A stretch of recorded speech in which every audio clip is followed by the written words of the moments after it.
Welcome, dear Thriver, to Thriver TV. Today, I want to help you get on the path to true recovery from narcissistic abuse with these following 6 steps. And they're important because narcissistic abuse is one of the most difficult things that you could ever go through.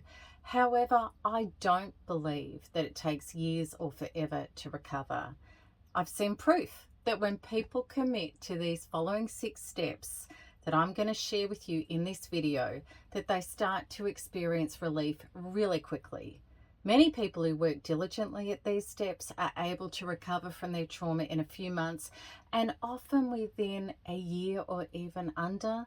Their lives are often completely changed and unrecognizable. There's so much advice on healing from narcissistic abuse these days that many people are going to tell you different things. And I know that it can feel confusing to know what to focus on. So in this video, I want to drill it down, and I'm going to share with you what I've seen to be the most 6 effective steps after 15 years of helping people heal and take back their lives after narcissistic abuse.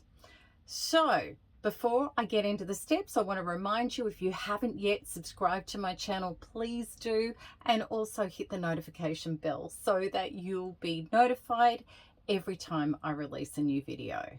Okay, let's get into the steps. So step 1 is ensure you're doing no contact correctly, or you're doing limiting contact if you're co-parenting, or if there's things that you need to go through to settle legally. So no contact means that you don't respond to anything. This is you deciding no more abuse. So you cut off all contact. You block the narcissist from contacting you through things such as social media, phone, email, any way they can contact you.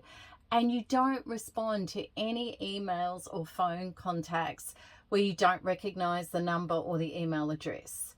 And you don't answer your door before verifying it's not the narcissist.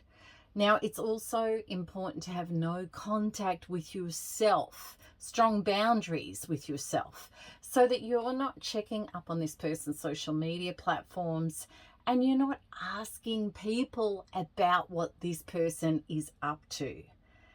By cutting all contact and information about them, you're going to start taking your energy, your life force back. And also, if you need to co-parent, then you're going to need to do modified contact. So if you can set up a communication channel through a third party where it's only about the children, that's a really effective way to do it. So have a look at things like our Family Wizard, which is a communication hub, which is fully disclosed to any enforcement agencies or also any court orders. And that way it's only about the children. And maybe you even set up third-party drop-offs and pick-up points. Less is best for you and the children. So no contact or strictly boundaried modified contact is the essential first step to heal, because the more distance that you have away from the narcissist, the greatest opportunity and space you have to heal, where you're going to be able to take back your sanity, your soul, and your life. And it's great for you and your children. It's so much better than being enmeshed in it all with a narcissist. All right, so step 2 is use this isolation phase to rediscover and find yourself. And at first, this is going to feel really confronting, scary, and very painful to be with yourself. Because the trauma that you've been experiencing in a toxic relationship, it now has time to surface within you. You're no longer in survival mode. You're not on the battlefield going through these traumas and in a job having to deal with them. So now you've got time to feel what happened yesterday, last week, last month, last year. Okay, it all hits and it comes up. So the following is essential for you to come home to you, to get your focus off the narcissist and process what's going on inside of you. Turn inwards to feel it and hold it in your body and go through it. And it can be really tempting to try to avoid these strong feelings by breaking no contact, trying to hold the narcissist accountable for these feelings, or other ways of avoiding meeting and healing your emotions. And these are things like trying to stay busy, or maybe numbing out with alcohol or sugar, or bad food, drugs, or trying to replace the narcissist with another lover, or running to bad people.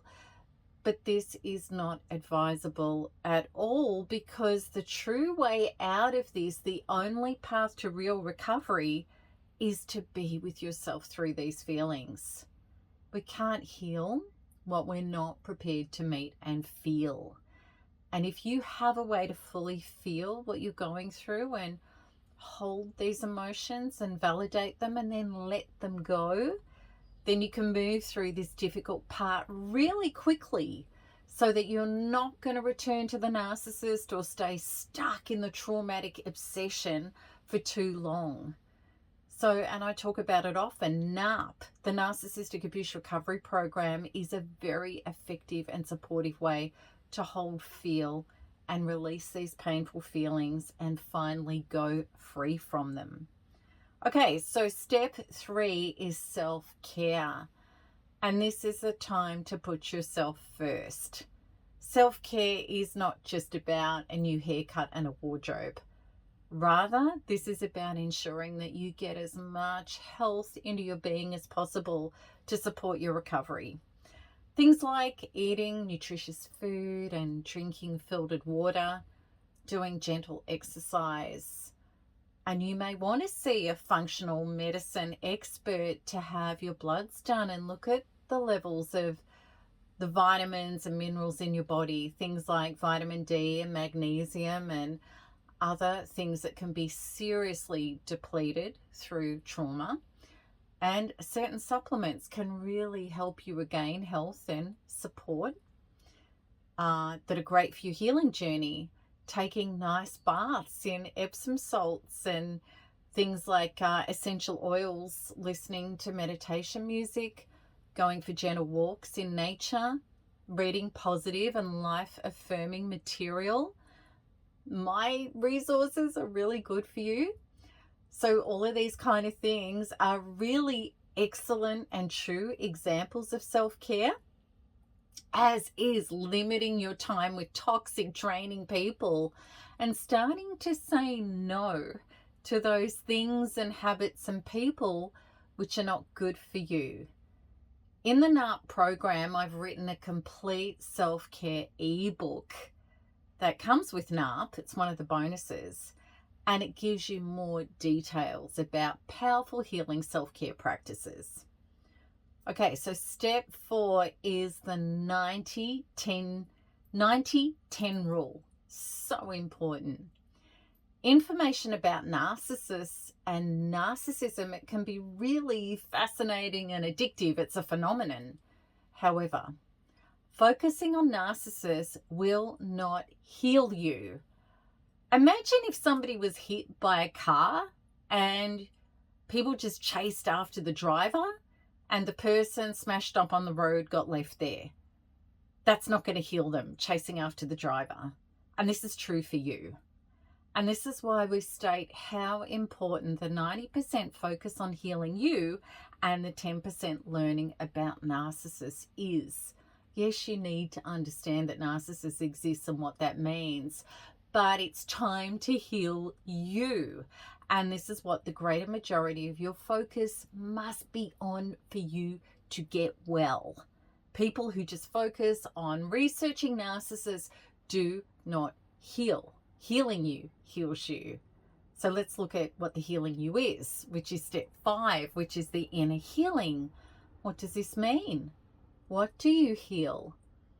Healing means learning about the parts of yourself that were not self-defined and not able to set boundaries. that unconsciously, like it did for all of us, led us into narcissistic abuse because we had gaps that they could get through. And these are the parts of ourselves that we hadn't healed up from childhood, that made it impossible to know what our rights and our values really were, to take a stand in them, to be able to risk losing another rather than ourselves, and to be able to pull away and take care of ourselves when confronted with abuse.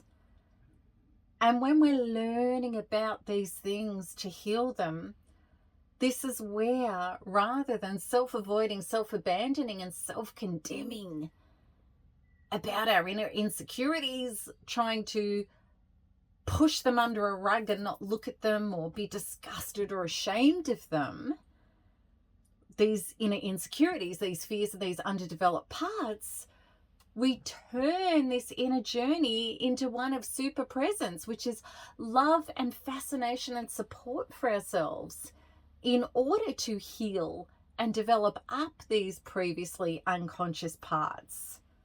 By making yourself your most important mission in a supportive, self-loving way, you will heal up, as I've done and so many of us have done in this wonderful community, to be impervious to future narcissists.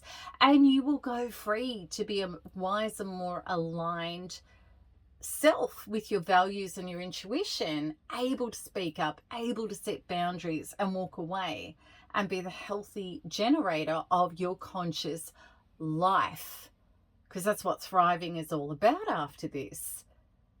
So step 6 is the embracing of the subconscious healing. And this really is the cornerstone to so much of this. Narcissistic abuse, it isn't like normal relationship breakdowns at all. The trauma creates wounds within our being, our belief systems, our inner identity, literally within the cells of our body. And I found subconscious healing to be the most effective way to heal from traumas that are this intense. In fact, I found it was the only way to heal for real from this, because we simply can't learn, research, or think ourselves out of these inner identity traumas. They're too big, they're too powerful.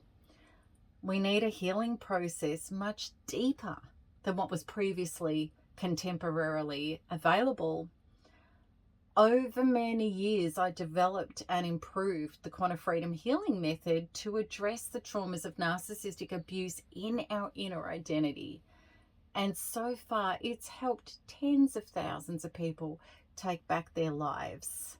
They've done this, as I did with NARP, with that program, which lays out a 10-step healing process to heal and release the wounds, the fears, the triggers of every aspect of narcissistic abuse that was hooking us into it and keeping us stuck in it. So the link to NARP is with this video for you to have a look at that and the testimonies and how this works.